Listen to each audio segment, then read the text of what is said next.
The second fireside chat for today, we are joined by Pam and Greg Spackman, as well as Dr. Caitlin Chestnut, who is a physician, a family practice physician within our PMG group.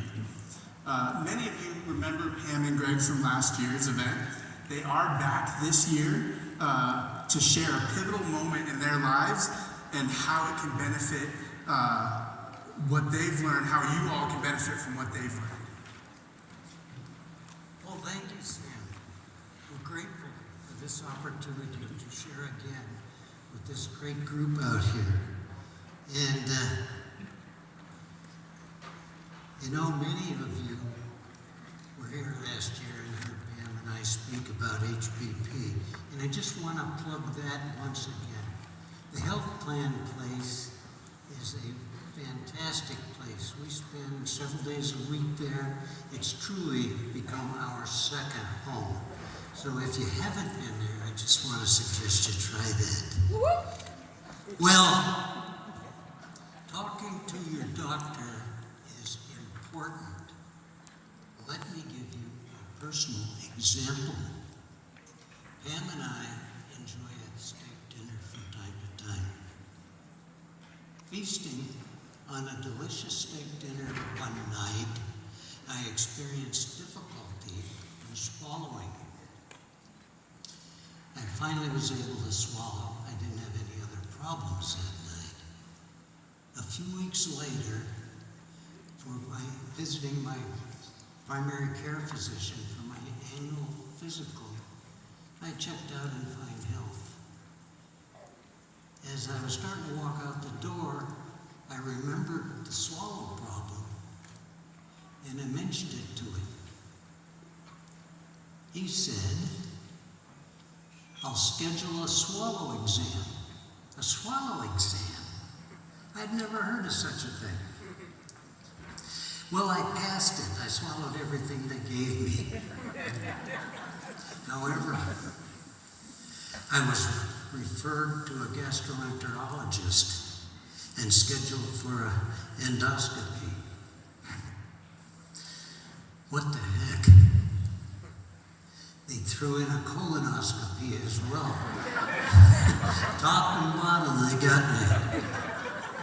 The gastroenterologist, a pleasant, petite lady, told me not to be concerned. She had done over 4,000 of these. The endoscopy showed a large mass in my esophagus.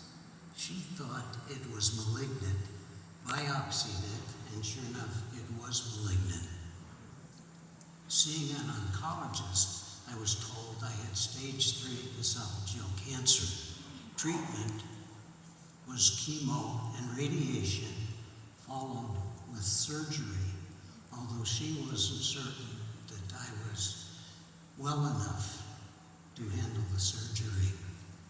After 8 chemo treatments and 5 weeks of daily radiation, a PET scan showed the cancer was gone.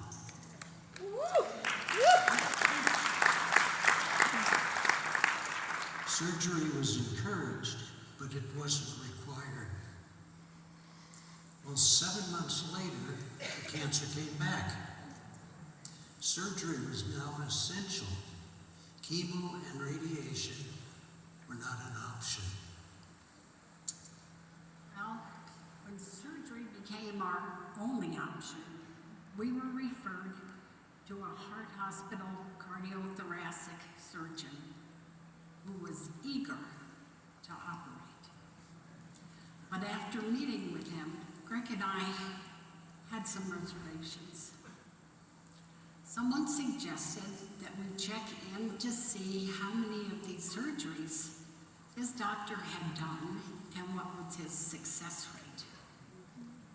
We learned that in the previous 3 years, he had only done 2 of these operations and only 1 was successful.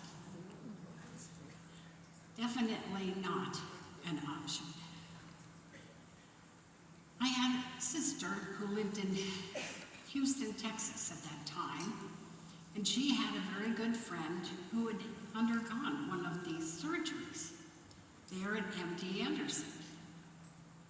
And after Greg spoke with him, Greg was really encouraged.